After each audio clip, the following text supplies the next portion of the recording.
Assalamualaikum warahmatullahi wabarakatuh. Allahumma salli wa sallim wa barik ala Sayyidina Muhammad wa ala alihi wa sahbihi wa sallim.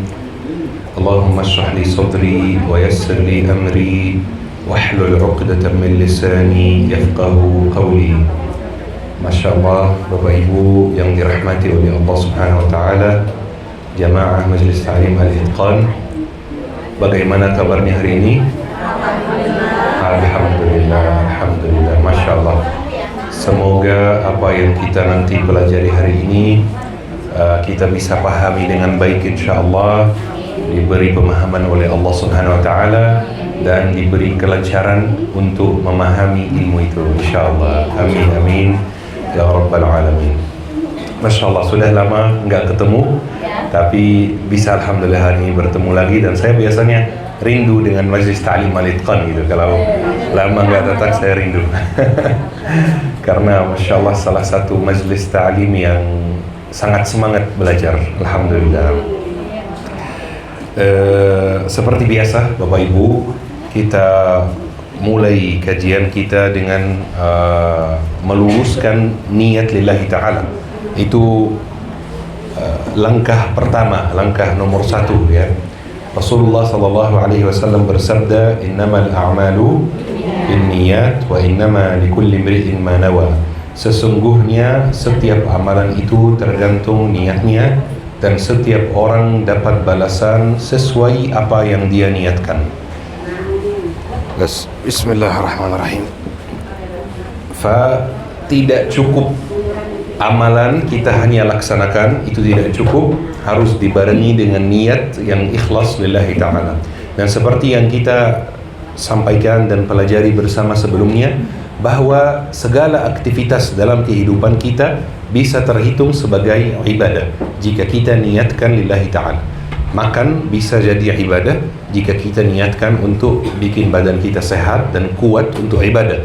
Tidur bisa jadi ibadah jika kita tidur supaya badan kita istirahat, supaya kita kuat belajar, kuat ibadah, atau kuat mencari nafkah. Melayani suami, melayani istri, melayani anak bisa jadi ibadah juga jika kita niatkan lillahi ta'ala. Apalagi hadir majlis ta'lim yang memang ibadah. Jadi ini perlu niat yang lebih lurus lagi, dan perlu niat yang benar-benar ikhlas lillahi ta'ala. Bismillah, benar-benar Bapak Ibu, kita bersihkan hati, dan kita jadikan di hati kita ini, jadikan hati kita ini mencari satu tujuan saja, yaitu mencari ridha Allah lewat ilmu yang kita pelajari. Ini adalah tujuan utama kita, insyaAllah. Sudah luruskan niat ibu-ibu? Tamam, Alhamdulillah. Baik, Bismillahirrahmanirrahim. Kita hari ini insyaAllah akan cerita, akan bahas salah satu topik yang penting gitu buat kita seluruh umat Islam, yaitu negeri Syam, khususnya Suriah. Karena beberapa hari yang lalu, bahkan mungkin 2 hari yang lalu saja, terjadi pemberontakan di ibu kota Suriah, yaitu Damaskus. Kebetulan saya ada 2 teman yang lagi di sana sekarang membawa bantuan kemanusiaan. Dan mereka menyaksikan pemberontakan itu dengan matanya sendiri, dan mereka masih ada di Suriah sampai hari ini.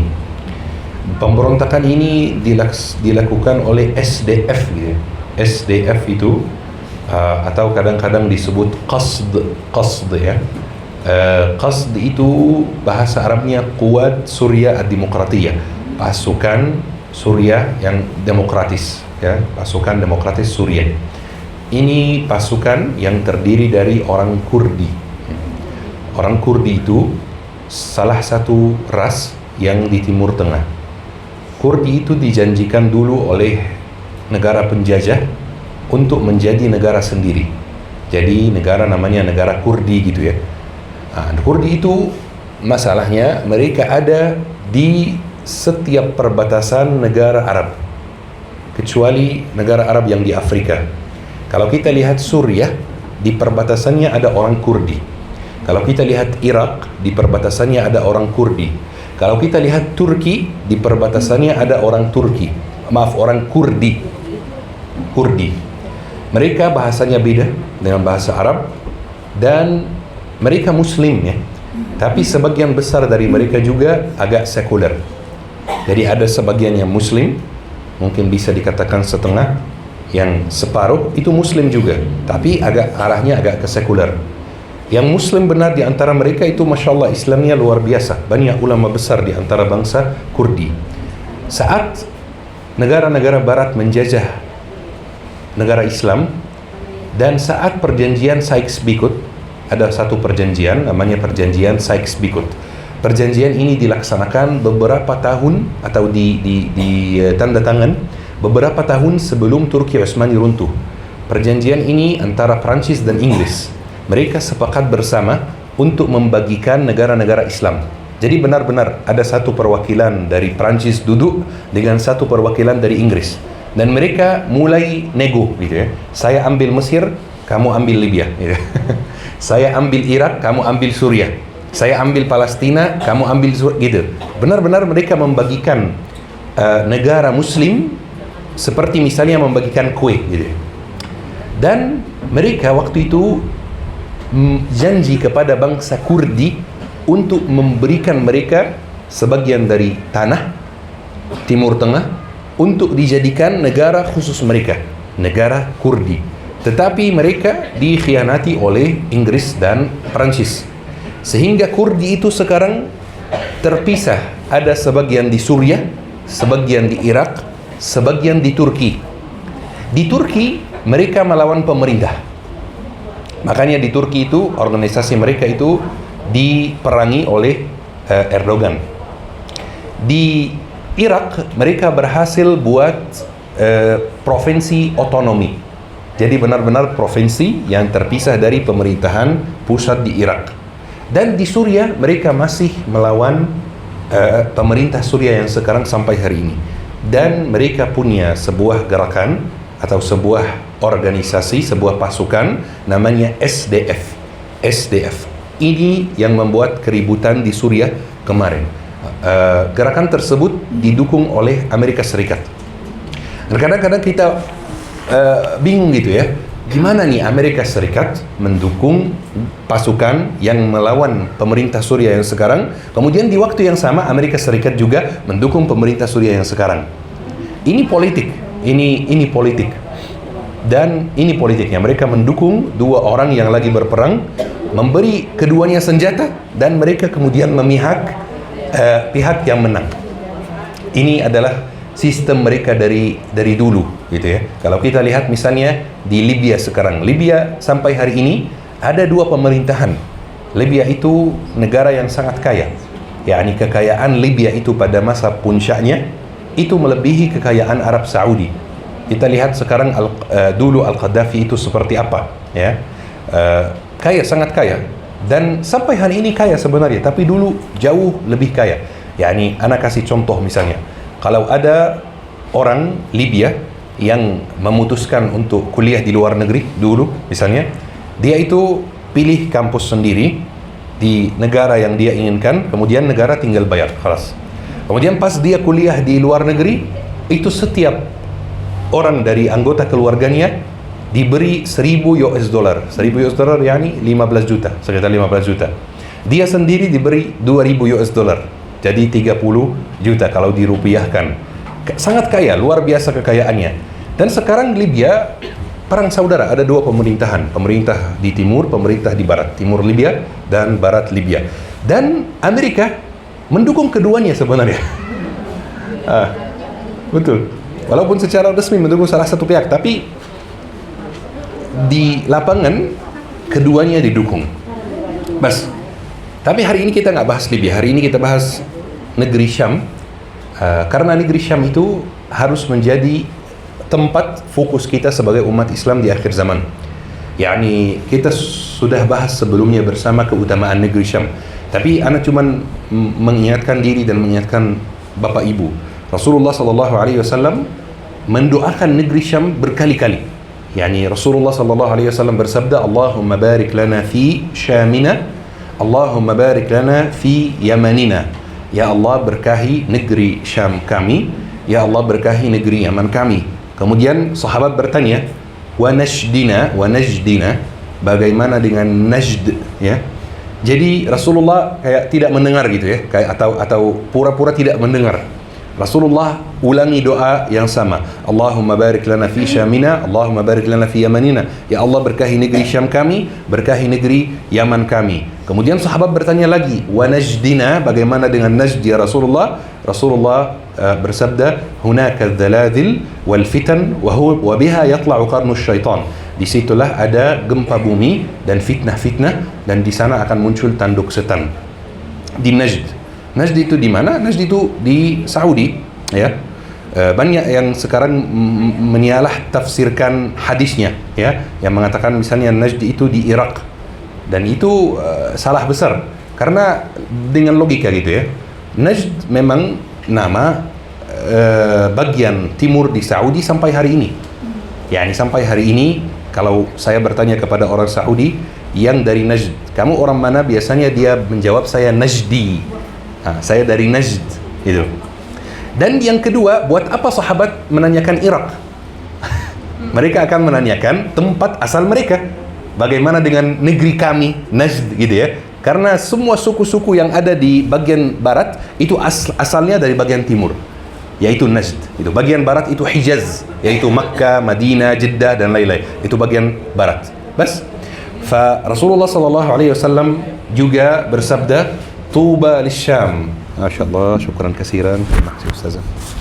Rasulullah juga bersabda, Tuba lisyam. Beruntunglah, berbahagialah negeri Syam dan penduduk negeri Syam. Maka sahabat bertanya, kenapa ya Rasulullah? Apa alasannya? Rasulullah bersabda, lianna malaikatur rahmani basitatun ajnihataha 'alaiha. Karena malaikat Allah Subhanahu wa taala menjaganya dengan sayap-sayapnya.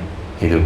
Rasulullah sallallahu alaihi wasallam juga bersabda, sayasirul amru ila an takunu junudan mujannada, jundan bisyam wa jundan bil Iraq wa jundan bil Yaman.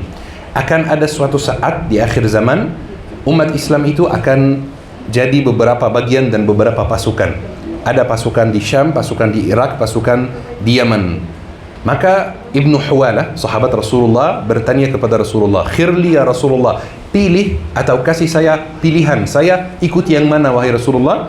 Kata Rasulullah sallallahu alaihi wasallam, alaika bisyam fa innaha khiratullahi min ardihi yajtabi ilaiha khiratuhu min ibadihi. Hendaklah engkau berada di pasukan Syam atau di negeri Syam, karena ini adalah pilihan Allah dari buminya, dan Allah pilih di antara hamba-hambanya orang terbaik untuk tinggal di sana. Syam itu bukan Suriah saja, Suriah, Palestina, Lebanon, dan Yordania. Bas, hadis-hadis yang membahas keutamaan negeri Syam itu enggak habis-habis. Itu puluhan, yakni pasti di atas 100. Ana enggak hitung jumlahnya, tapi pasti di atas 100. Dan seperti hadis yang kita bahas sebelumnya, kalau Bapak Ibu masih ingat, yaitu mimpi Rasulullah sallallahu alaihi wasallam. Ketika Rasulullah mimpi keimanan itu diambil dari bawah bantalnya kemudian dibawa ke negeri Syam. Itu hadis yang kita pernah pelajari bersama. Kemudian hadis ini diakhiri dengan satu kalimat, fa innal imana yaqa'u bisyam hina taqa'ul fitan. Ketika banyak fitnah di dunia, ketika banyak ujian di dunia, maka kalian akan temukan keimanan di negeri Syam. Masya Allah. Hadis yang sahih, hadis yang jelas. Kita sebagai umat Islam harus sangat perhatian sekarang ke negeri Syam. Mata kita selalu tertuju ke negeri Syam, ke Suriah, Palestina, ke Lebanon dan Yordania. Khususnya Suriah dan Palestina. Karena biasanya Lebanon dan Yordania itu ikut sama Suriah dan Palestina. Yordania sebenarnya negara baru, ya. Yordania itu negara baru. Sepanjang sejarah negeri Syam itu 3. Suriah, Palestina, Lebanon. Dan biasanya satu kesatuan. Tapi sejak terpisah, ada satu negara baru yang muncul, yaitu namanya Yordania. Yordania dan Lebanon memang negara baik, negara besar, tapi biasanya ngikut apa yang terjadi di Palestina. Yordania ngikut Palestina, dan biasanya Lebanon ngikut Suriah. Itu. Kita harus fokus dengan Palestina dan Suriah. Dan khususnya Suriah.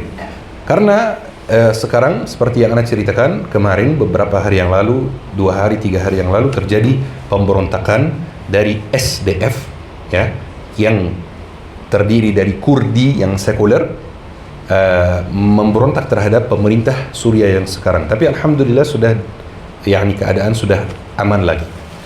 Cuman beberapa minggu yang lalu Bapak Ibu, saya sempat ketemu satu hadis dari Rasulullah SAW, hadis At-Tabarani, hadis sahih, hadis yang jarang sekali dibahas.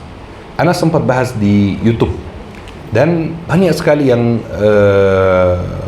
komentar, Syekh, kami baru pertama kali baca hadis ini. Benar, hadisnya memang tidak terkenal. Dan ana juga baru ketemu hadis ini beberapa bulan yang lalu.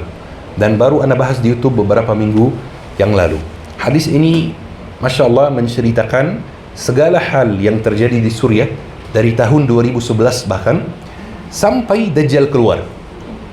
Jadi hadisnya sangat lengkap. Dan ini yang kita akan pelajari bersama hari ini insya Allah. Bismillah, kita baca hadisnya bersama-sama karena hadisnya banyak detail. Kita langsung saja ke hadisnya. Rasulullah sallallahu alaihi wasallam bersabda, "Satakunu fitnatan yahsilun nasu minha kama yahsilu adh-dhahabu minal ma'dan."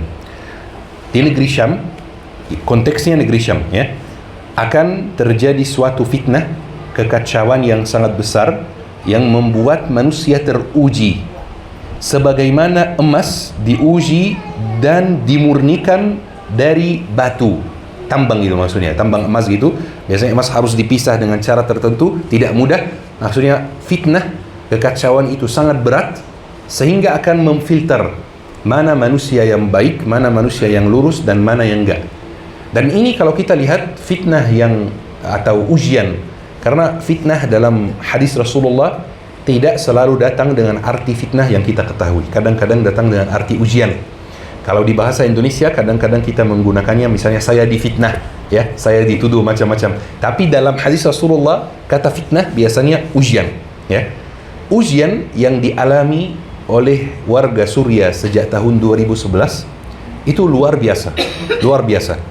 Kita sudah bahas bersama juga bahwa Suriah itu dulu dikelola, dipegang oleh rezim namanya rezim Al-Assad, ya. Rezim Al-Assad. Awalnya Hafiz Al-Assad, kemudian Bashar Al-Assad, anaknya. Rezim ini rezim Alawi Nusairi. Alawi Nusairi ini sebuah aliran yang latar belakangnya Syiah Ismailiyah. Jadi kita ini ada Syiah misalnya, Syiah itu ada 3 kelompok besar. 3 kelompok yang sangat besar di Syiah.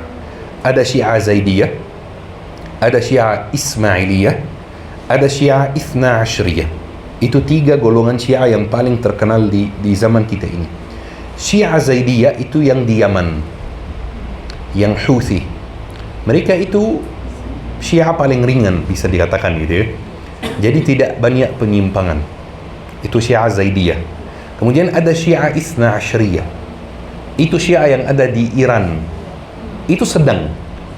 Ada penyimpangannya dan tidak sedikit, tapi bukan yang parah sehingga seperti Syiah Ismailiyah. Ini yang ketiga.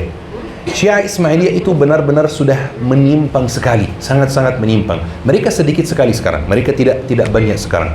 Syiah Ismailiyah itu percaya bahwa Al-Quran itu punya 2 tafsir.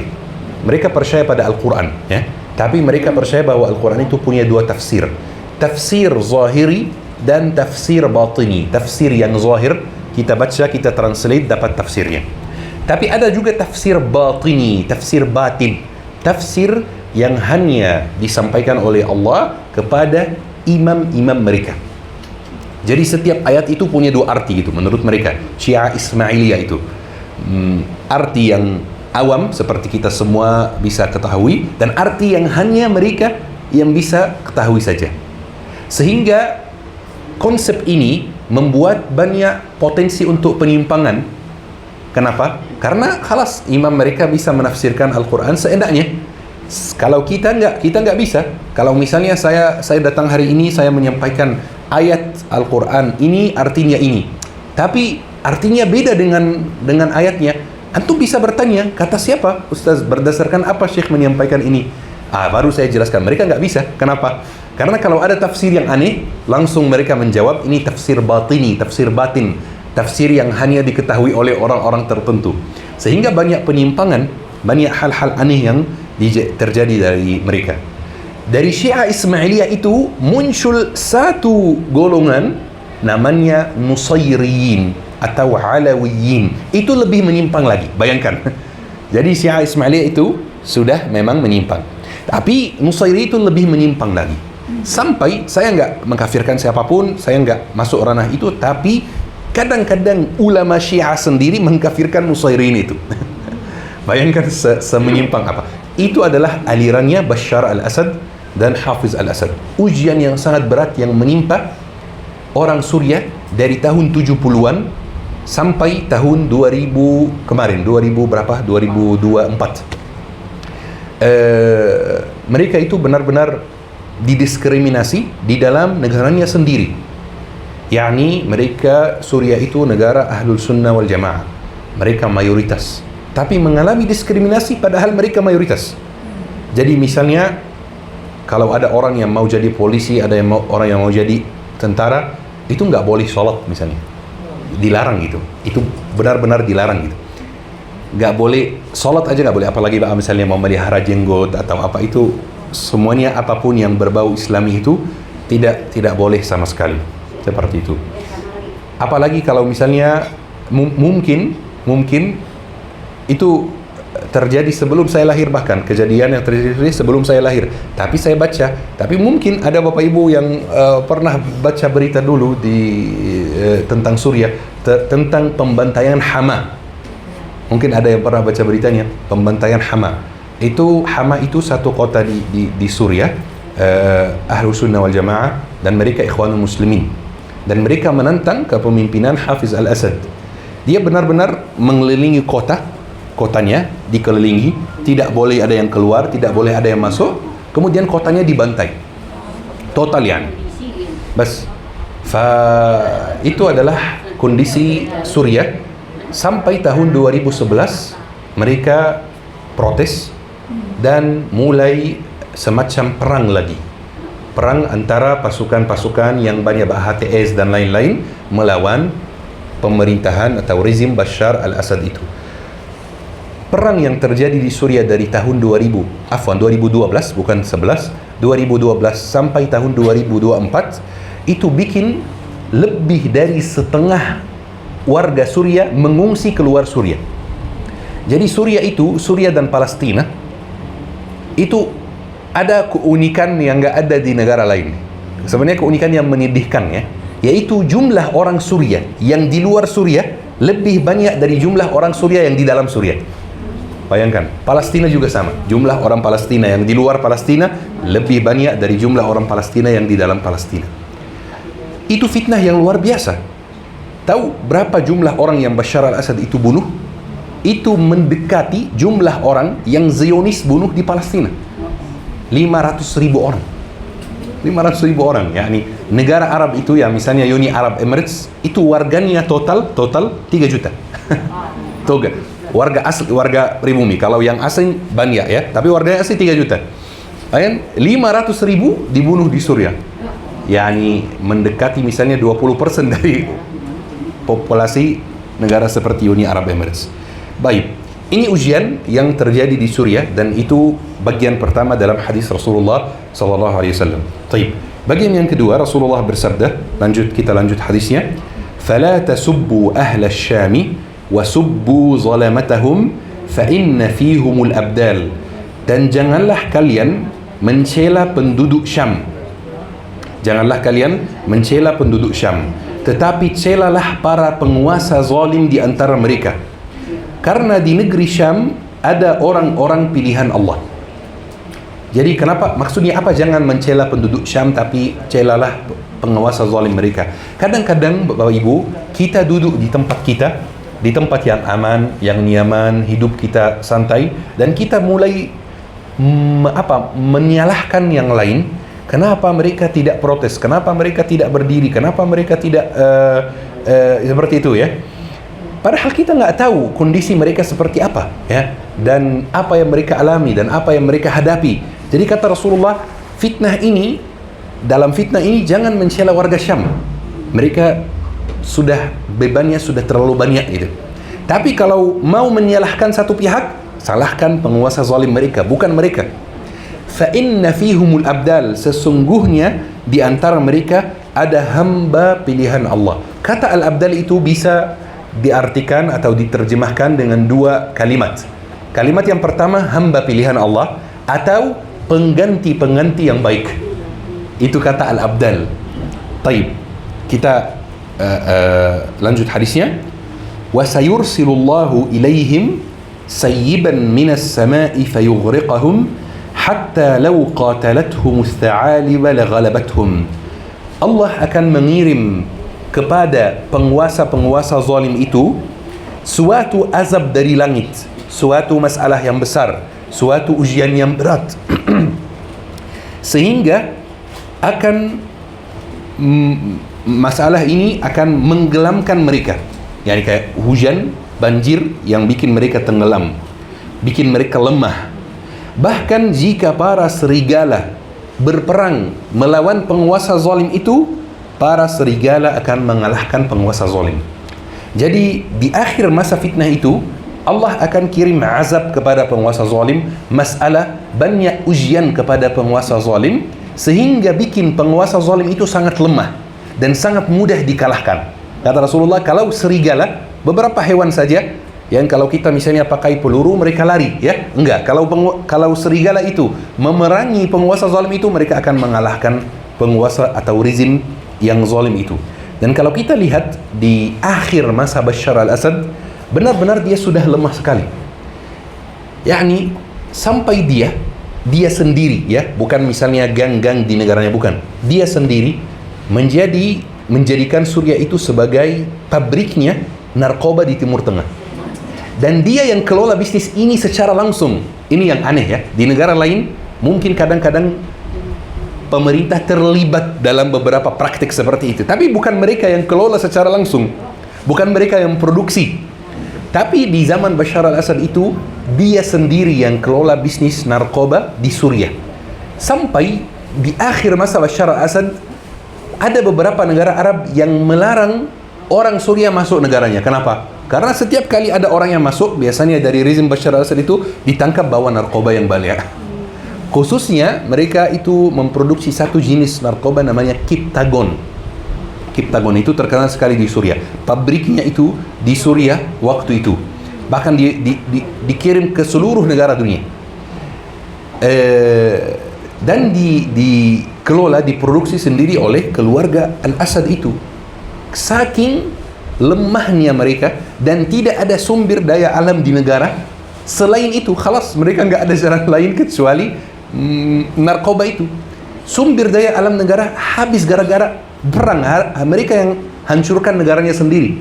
Jadi Bashar al-Assad hancurkan negaranya sendiri, negaranya jadi sangat lemah, dia jadi pedagang narkoba. Baik, kita lanjut hadisnya. Ini bagian yang penting sekali. Rasulullah SAW bersabda, ثم يبعث الله عند ذلك رجلا من عترة الرسول صلى الله عليه وسلم في 12,000 إن قلوا و15,000 إن كثروا. Kemudian Allah Subhanahu wa taala akan mengirim atau mengutus seorang pria dari keturunan Rasulullah bersama pasukan yang berjumlah 12,000 minimal jika sedikit 12,000 dan 15,000 jika banyak, maksimal 15,000. Jadi kita perhatikan timeline-nya Bapak Ibu. Akan ada fitnah yang sangat besar dan penguasa yang zalim di Suriah, di negeri Syam. Kemudian penguasa yang zalim itu yang awalnya kuat, yang awalnya luar biasa, dia akan jadi sangat lemah. Kemudian setelah itu Allah akan mengirim seorang pria dari keturunan Rasulullah. Pria tersebut membawa pasukan yang jumlahnya minimal 12,000, maksimal 15,000. Yang menarik di sini Bapak Ibu, dan ini yang bikin ana memperhatikan hadisnya dan merasa bahwa hadisnya ini benar-benar mendeskripsikan kondisi kita sekarang, bahwa Ahmad Asy-Syar'i itu dari keturunan Rasulullah. Betul. Itu yang menarik sekali. Jadi kita sekarang ada dua informasi, gitu ya. Pria tersebut dari keturunan Rasulullah. Yang kedua, pasukannya jumlahnya 12.000 jika sedikit minimal dan maksimal 15.000. Yang bikin anak kaget itu informasi yang pertama, dia dari keturunan Rasulullah. Karena kebetulan pas ana membaca hadisnya, 3 hari sebelumnya ana baca ana dengar podcast ayah dari Ahmad Asy-Syara. Ayah dari Ahmad Asy-Syara. Dan ayah dari Ahmad Asy-Syara itu beda sekali dengan anaknya. Ahmad Asy-Syara dan ayahnya itu sangat berbeda. Ayahnya itu sekuler. Bayangkan, Ahmad Asy-Syara itu ayahnya sekuler. Dan mendukung Jamal Abdul Nasir di Mesir dan lain-lain. Jadi arahnya sangat berbeda dengan anaknya. Dia pas cerita tentang asal-usul keluarga Asy-Syari' itu, dia sampaikan bahwa keluarga Asy-Syari' itu terkenal sebagai tokoh masyarakat di desanya karena mereka dari keturunan Rasulullah sallallahu alaihi wasallam. Jadi dia sebagai orang sekuler, dia sebenarnya nggak ada manfaat apapun sampaikan bahwa dia dari keturunan Rasulullah. Dan anak cari-cari ternyata benar. Keluarga tersebut dari keturunan Rasulullah sallallahu alaihi wasallam. Walaupun Ahmad Asy-Syari' sendiri tidak pernah menyampaikan itu atau tidak mempromosikan itu. Taib, informasi yang kedua yang disampaikan dalam hadis Rasulullah, pasukan yang dibawa oleh Ahmad Asy-Syari' itu jumlahnya minimal 12.000, maksimal 15.000. Itu yang lebih menarik. Saya dapat baca satu berita dari jurnalis Suriah yang mewawancarai Ahmad Asy-Syari' setelah pembebasan Damaskus. Jadi Ahmad Asy-Syari' itu selama rezim Bashar al-Assad itu masih berdiri, Ahmad Asy-Syari' itu tinggalnya di mana? Tinggalnya di kota namanya Idlib. Idlib itu seperti negara kecil yang Ahmad Asy-Syari' dirikan. Dia kota dari Suriah, tapi dia menjadi pemimpin Idlib, presiden Idlib itu. Dan dia benar-benar mendirikan negara Idlib itu. Jadi Idlib itu mungkin bisa dikatakan kota paling makmur di Suriah waktu itu. Ini aman hidupnya dan tidak ada masalah sama sekali. Dia berangkat dari Idlib menuju Damaskus dengan pasukannya. Ketika dia masuk Damaskus, dia diwawancarai oleh seorang jurnalis di Suriah. Dan dia cerita bahwa jumlah pasukan yang dia bawa dari Idlib ke Damaskus itu sekitar 13.000. Berarti masih dalam kata Rasulullah minimal 12.000, maksimal 15.000. Itu yang luar biasa. Jadi kayak saya nggak memastikan, saya nggak ingin disalahpahami juga ya. Saya nggak memastikan bahwa 100% orang yang dimaksud dalam hadis Rasulullah adalah Ahmad Asy-Syara'. Tetapi kita berusaha untuk menafsirkan hadisnya bersama-sama. Karena tanda-tandanya itu persis sama. Bas. Baik, kita lanjut hadisnya. Kata Rasulullah sallallahu alaihi wasallam, "Amaratihim aw alamatihim amit ala 3 rayat." Ini perlu penjelasan yang detail ini. Kata Rasulullah, tanda mereka atau panji mereka amit. Jadi slogan mereka amit. Amit bukan bahasa Indonesia ya. Bahasa Arab. Artinya beda. Bukan amit. Tayyib. Berkibar di bawah 3 panji. Berkibar di bawah 3 bendera. Tayyib. Tanda mereka amit itu maksudnya apa? Dalam bahasa Arab, amit itu artinya bunuh. Beda sekali dengan bahasa Indonesia ya. Tayyib. Bunuh atau habisi gitu. Awalnya ana tidak paham maksudnya apa. Jujur, maksudnya apa tanda mereka itu bunuh, habisi. Dan mereka berkibar di bawah 3 panji. Ternyata, Bapak Ibu, sebelum Ahmad Asy-Syara' itu berangkat dari Idlib menuju Damaskus dengan pasukannya yang terdiri dari sekitar 13.000 orang, dia itu memberi instruksi, perintah kepada prajuritnya. Jika di medan perang kalian ketemu prajurit yang bukan orang Suriah, langsung bunuh dia. Jadi jangan dianggap sebagai tahanan perang. Jangan ditangkap itu. Kalau di medan perang ya sudah ketemu prajurit yang bukan orang Suriah, langsung bunuh dia, habisi dia di medan perang. Karena di Suriah waktu itu, Suriah bisa dikatakan secara militer di zaman Bashar al-Assad dikuasai oleh orang yang dari luar Suriah. Jadi pasukan yang ada di Suriah waktu itu kebanyakan pasukan asing. Ada dari mana? Dari Irak ada, dari Afghanistan ada, dari Pakistan ada, semuanya Syiah.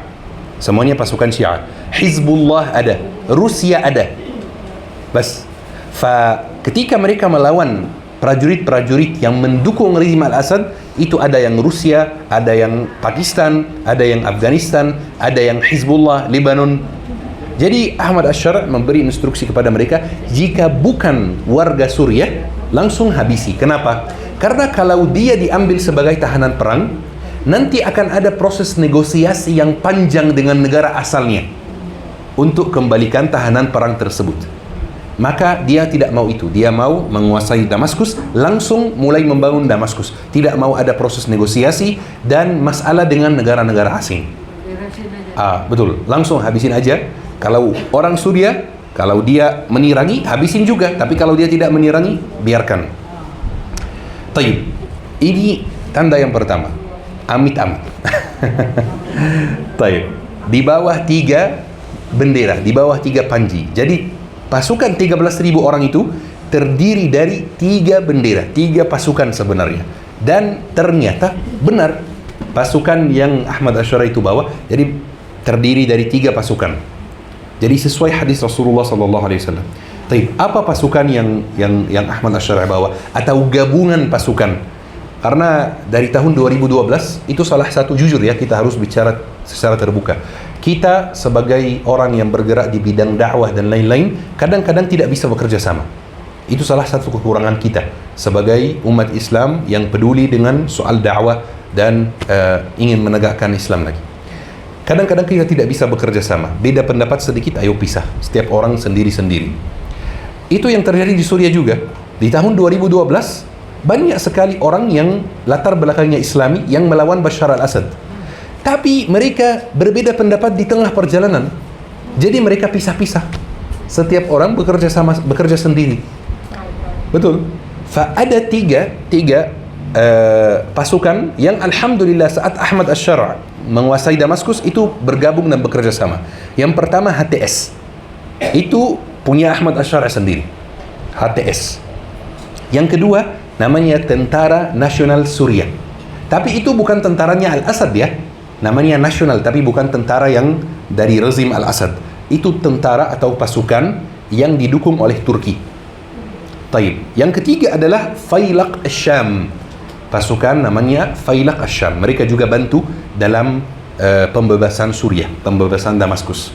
Jadi benar, 3 gabungan ini, 3 gerakan ini, 3 pasukan ini bergabung, bekerja sama untuk membebaskan Suriah. Persis seperti hadis Rasulullah. Persis. Taib. Kita lanjut hadisnya. Tapi sebelum kita lanjut hadisnya, kalau kita perhatikan Bapak Ibu, 3 pasukan ini, HTS, Tentara Nasional Suriah, Faylaq Ash-Sham, itu tujuannya apa? Tujuannya menghilangkan rezim Bashar al-Assad itu. Coba kalau mereka bergabung dan bekerja sama dari dulu, mungkin habis sudah Al-Assad itu nggak ada.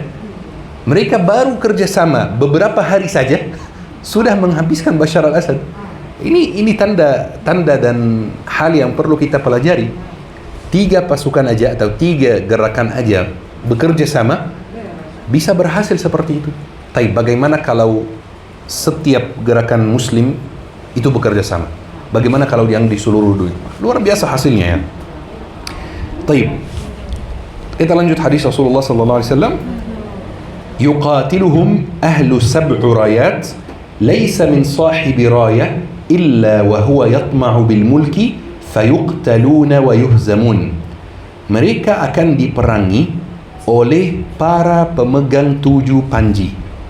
Jadi ada 7 pasukan yang memusuhi 3 pasukan ini. Tidak ada satu pemilik panji pun di antara 7 ini kecuali ia menginginkan kekuasaan, ingin menguasai Syam. Maka mereka akan saling berperang dan akhirnya dikalahkan. Jadi sekarang informasi yang kita dapat dari hadis, 3 pasukan yang dipimpin oleh orang dari keturunan Rasulullah yang berjumlah 13.000 memerangi 7 pasukan. 7 pasukan ini semuanya ingin menguasai Suriah. Jadi semuanya sebenarnya tidak bekerja sama, semuanya masing-masing ingin menguasai Suriah sendiri. Kalau kita perhatikan kondisi Suriah, ternyata benar 7 pasukan yang memerangi Ahmad Ash-Shara atau diperangi Ahmad Ash-Shara. 7 persis sama, sesuai angka yang disebutkan oleh Rasulullah. Taib. 7 itu siapa? Yang pertama adalah rezim Bashar al-Assad sendiri. Ini pasukan yang pertama, rezim Bashar al-Assad sendiri. Yang kedua, milisi Iran di Suriah. Iran mengirim banyak milisi di Suriah. Bahkan banyak sekali warga Suriah yang diganggu oleh milisi tersebut dan dibunuh oleh milisi tersebut. Yang ketiga, Hizbullah. Hizbullah dari Lebanon. Yang keempat, milisi Irak Syiah di Suriah. Ini yang keempat. Yang kelima, Rusia. Rusia itu dalam beberapa waktu, khususnya tahun 2019, itu hampir menguasai Suriah gitu. Bahkan ketika Putin turun mendarat di Suriah, itu Bashar al-Assad mau mendekati Putin untuk salam dengan dia, dihentikan oleh prajurit Rusia yang lain, dan Putin dipersilahkan duluan. Padahal ini di Suriah, dia mendarat di Suriah, dipersilahkan duluan untuk memberi statement, memberi pengumuman kepada media, gitu. Dan Bashar al-Assad dihalangi gitu, di negaranya sendiri, ya. Suriah yang kelima itu Suriah. Yang keenam itu yang kita bahas tadi, SDF atau Qasd. Ya, SDF dan Qasd itu nama yang sama. Yang Kurdi, yang sekuler itu. Terus yang ketujuh, pasukan Hajri, Durzi. Masih ingat Bapak Ibu kemarin pas Durzi itu sempat ribut di Suriah. Durzi tidak semuanya buruk, ya. Durzi tidak semuanya buruk. Durzi itu juga sebuah aliran yang muncul dari Syiah Ismailiyah, sama seperti Nusayriyin, Alawiyin.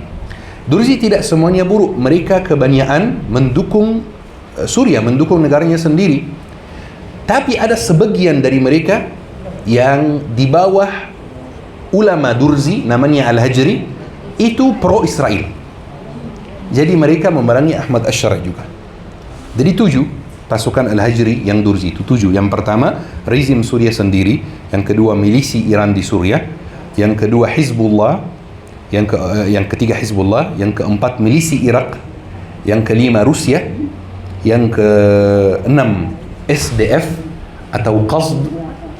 Yang ketujuh adalah pasukan Hajri yang dari Durzi. Bas.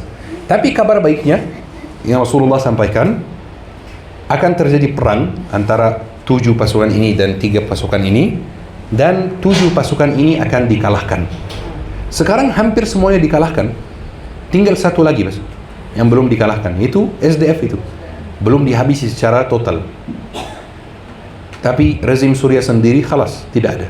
Kadang-kadang ada beberapa pemberontakan di beberapa bagian, tapi mereka khalas, tidak punya kekuatan.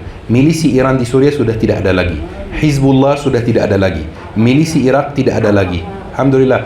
Rusia juga sudah tidak ada lagi. SDF masih ada. Pasukan Hajri masih ada, tapi khalas, sudah kayak mati gitu, sudah nggak berdaya lagi. Bas, tinggal satu lagi insyaallah yang dikalahkan, yaitu SDF. Bas. Taib. Hadisnya belum selesai. Hadisnya belum habis. Rasulullah lanjut, "Thumma yazharul Hashimi." Kemudian akan muncul seorang pria dari Bani Hashim, namanya Al-Hashimi. Ini bukan namanya ya, bukan nama sejak lahir gitu. Itu julukannya Al-Hashimi. Seperti Nabi Muhammad, dulu Nabi Muhammad kadang-kadang julukannya Al-Hashimi juga karena dari keluarga Bani Hashim. Kemudian misalnya sahabat yang ikut perang Badar kadang-kadang dipanggil Al-Badri ya, karena ikut perang Badar. Kemudian misalnya sahabat yang dari Ansar, Al-Ansari gitu ya. Al-Hashimi itu bukan nama aslinya. Al-Hashimi itu julukannya karena dia dari Bani Hashim. Thumma yazharul Hashimi. Hashimi akan muncul. Fayaruddallahu ila an-nasi ulfatahum wa ni'matahum. Kalimat ini penting sekali. Penting kita analisis gitu. Lalu setelah Al-Hashimi itu muncul, Allah akan mengembalikan kepada manusia, kepada orang Syam yang tinggal di sana, rasa kesejahteraan mereka dan persatuan mereka. Kata persatuan itu penting gitu. Kita akan analisis bersama maksudnya apa kesejahteraan dan persatuan. Taib. Nanti lanjut hadisnya, fayakununa ala dhalik, mereka akan berada dalam keadaan itu, keadaan bersatu, keadaan sejahtera, hatta yakhruj ad-dajjal, sampai keluarnya dajjal. Mas, ini mungkin bagian paling penting dalam hadisnya. Kita analisis pelan-pelan bersama. Setelah Ahmad Asy'ari, Anda berani juga mengatakan setelah Ahmad Asy'ari ya, karena kita cuma menafsirkan ya. Tapi setelah orang yang diutus oleh Allah Subhanahu wa taala atau dikirim oleh Allah untuk membebaskan Suriah dari rezim yang jahat itu, yang kemungkinan besar Ahmad Asy'ari, setelah dia mungkin meninggal dunia, setelah dia nggak ada, setelah dia turun dari jabatan, akan muncul satu orang lagi namanya Al-Hashimi. Al-Hashimi itu dari Bani Hashim, jadi dari keluarga Rasulullah sallallahu alaihi wasallam, keturunan Rasulullah. Al-Hashimi itu akan membuat dua hal yang luar biasa. Yang pertama, bikin negeri Syam itu sejahtera. Negeri Syam itu sangat kaya, sangat kaya. Mau sumber daya alam yang di sana itu lengkap gitu. Yang kedua, persatuan mereka. Taib. Ana mau tanya satu pertanyaan, tapi jangan langsung jawab, pikirkan dulu. Hadis ini membahas Suriah atau negeri Syam? Negeri Syam, bukan Suriah secara khusus, betul? Berarti kalau ada kata persatuan, berarti itu persatuan Suriah atau persatuan negeri Syam? Persatuan negeri Syam. Berarti Palestina termasuk? Berarti Lebanon termasuk? Berarti Yordania termasuk? Jadi Al-Hashimi itu akan bikin negeri Syam sejahtera dan bersatu. Berarti kembali lagi satu kesatuan seperti dulu. Bukan akhir zaman. Kita di akhir zaman. Kita di akhir zaman.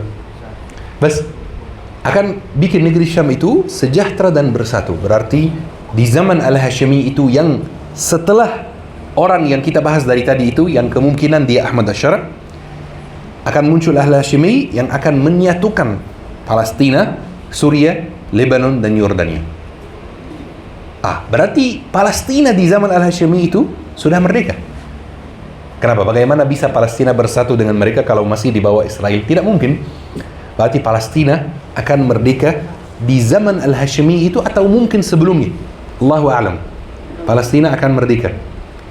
Dan keadaan akan tetap seperti itu sampai Dajjal muncul. Dajjal muncul di zaman siapa?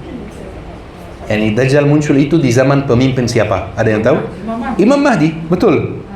Berarti bisa dikatakan Al-Hashimi itu pembuka jalan buat Imam Mahdi. Atau bahkan bisa dia Imam Mahdi sendiri. Allahu a'lam. Kita tidak bisa memastikan Al-Hashimi itu, karena Imam Mahdi kan dari keturunan Rasulullah. Al-Hashimi juga dari keturunan Rasulullah. Imam Mahdi akan bikin umat Islam itu sejahtera dan nyaman dan memenuhi bumi ini dengan keadilan. Al-Hashimi juga akan bikin bumi ini sejahtera. Jadi mungkin, kalau kita menafsirkannya dengan Al-Hashimi itu adalah Imam Mahdi, itu bisa. Tapi bisa juga bukan Imam Mahdi.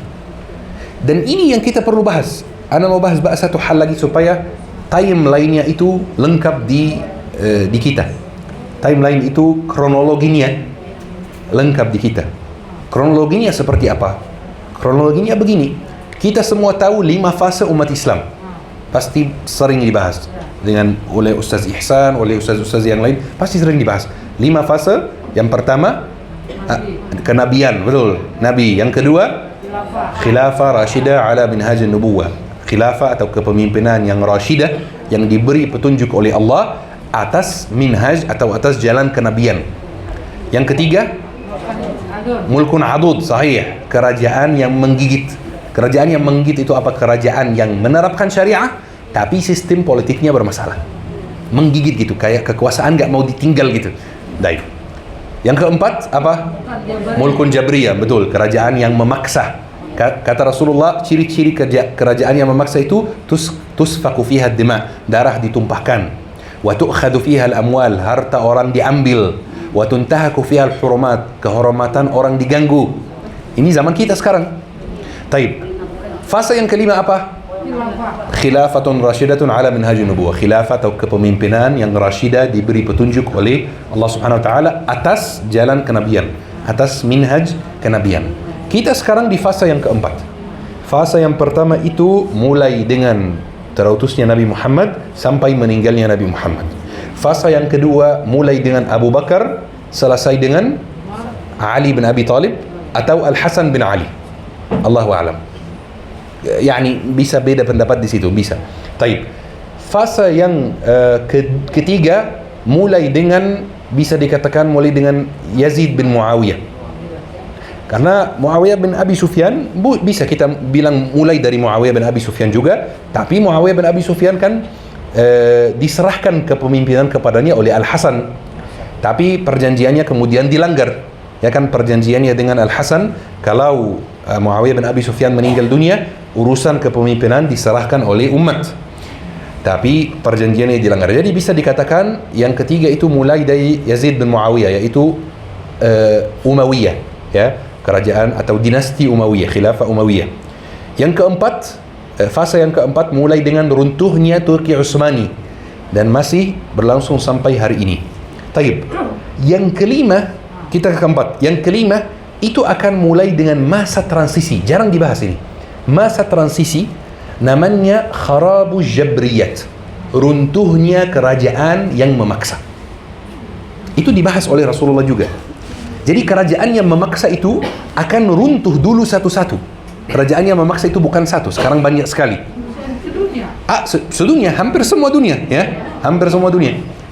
Kerajaan yang memaksa itu akan runtuh satu-satu, pelan-pelan. Satu-satu akan runtuh sampai mulai fase yang kelima, yaitu khilafatun rasyidatun ala minhaj an-nubuwah. Tayyib. Menurut ana sendiri, Suriah, pembebasan Damaskus kemarin adalah langkah pertama dalam masa transisi ini. Jadi Suriah itu adalah negara pertama yang, atau rezim jahat pertama yang runtuh dalam masa transisi ini. Dan akan diikuti dengan beberapa rezim lain di Timur Tengah ke depan. Itu sudah pasti, ana yakin insyaallah. Kita sekarang di mana? Kita sekarang sudah mulai masa transisi, yaitu kerajaan yang memaksa itu mulai lemah, mulai tidak sekuat dulu, sampai ada satu kesempatan, ada satu jalan, yaitu muncul satu sosok pemimpin yang menyatukan negeri Syam dulu, kemudian menyatukan umat Islam. Kemungkinan besar itu adalah Al-Hashimi itu. Dia yang akan. Jadi Ahmad Asy'ari itu bukan dia yang akan membebaskan Palestina. Bukan dia. Kelihatannya bukan dia. Proses, betul. Dia awal dari proses itu. Awal dari proses. Yang pasti saat Al-Hashimi itu memimpin, Palestina sudah bebas. Karena tidak mungkin dikatakan negeri Syam itu bersatu sementara Palestina nggak termasuk. Itu nggak mungkin. Palestina itu salah satu negeri Syam. Palestina akan merdeka kapan? Itu pertanyaan yang penting sekali. Kapan Palestina akan merdeka? Palestina akan merdeka ketika Palestina ditolong oleh saudaranya, itu yang pertama. Dan ketika Israel tidak ditolong oleh Amerika. Itu dua itu. Palestina akan merdeka ketika Palestina ditolong oleh saudaranya, oleh Mesir, Saudi, Yordania, dan lain-lain. Dan ketika Israel tidak ditolong oleh Amerika. Sebenarnya hubungan antara Israel dan Amerika itu hubungan yang kompleks sekali. Itu bisa jadi pembahasan menarik. Siapa yang mendukung siapa dan siapa yang menguasai siapa. Karena ada yang mengatakan Amerika yang mendukung Israel dan menguasai Israel. Ada yang mengatakan Yahudi yang menguasai Amerika. Dan itu benar, Yahudi yang menguasai Amerika. Tapi tetap dua-duanya dua negara yang berbeda. Jadi bukan bersatu gitu, bukan. Enggak. Ada banyak politikus Amerika yang mulai tidak suka sama Israel sekarang, akhir-akhir ini. Tapi Amerika mendukung Israel dengan uangnya, dengan sumber daya alamnya, dengan teknologinya, dengan senjatanya. Itu gara-gara politikus-politikus Yahudi yang berpengaruh di Amerika itu. Jadi mereka masuk dari dalam. supaya pas ada keputusan Amerika mendukung Israel, itu terlihat seperti benar-benar murni keputusan Amerika. Dan itu masih ada hubungannya dengan agama Nasrani Protestan. Itu masih ada hubungan yang kuat sekali, sangat-sangat kuat. Jadi orang Amerika itu yang mendukung Palestina di antara yang mendukung Israel itu bukan murni alasan politik. Jangan sampai kita juga salah paham bahwa negara barat itu tidak memperhatikan bagian agama, khususnya Amerika, Eropa mungkin, tapi khususnya Amerika. Salah satu alasan Amerika mendukung Israel, alasan agama. Karena dalam Nasrani Protestan, dalam agama Protestan, itu orang Yahudi harus kembali ke tanah suci dulu. Dalam pemahaman mereka, orang Yahudi harus kembali ke tanah suci dulu supaya Mesias keluar lagi. Bas.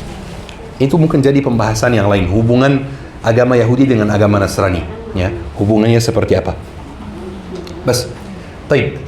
Jadi kita tadi bahas kapan Palestina akan merdeka, ketika dua hal terjadi ini, ketika Palestina ditolong oleh saudaranya, ketika Amerika atau negara besar tidak menolong Israel. Baik. Kita bertanya, kenapa Palestina tidak ditolong oleh saudaranya? Kenapa? Karena saudaranya dikuasai oleh Amerika. Mas, itu alasannya.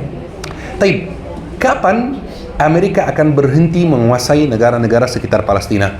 Ketika Amerika sibuk dengan dirinya sendiri, sibuk dengan keadaannya sendiri, sibuk dengan masalahnya sendiri. Itu tidak akan terjadi kecuali dengan Perang Dunia Ketiga. Betul. Perang itu juga disampaikan oleh Rasulullah. Kan ada hadis dari Rasulullah bahwa dunia itu akan berperang mencari emas yang ada di Sungai Al-Furat. Dan perang ini setiap 100 orang yang masuk perang ini akan dibunuh di antara mereka 99 orang. Ini kayak mirip Perang Dunia Ketiga gitu.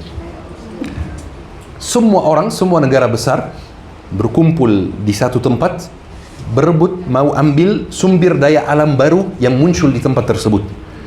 Hadis Rasulullah emas, tapi tidak harus emas. Yani mungkin emas itu kata yang Rasulullah gunakan untuk memudahkan sahabat memahami hadisnya. Kalau Rasulullah mengatakan kepada mereka minyak bumi, mereka nggak akan paham. Betul, nggak ada minyak bumi di zamannya, atau mereka belum menemukan minyak bumi di zamannya.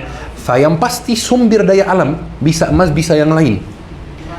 Betul, uranium, betul, misalnya uranium. Atau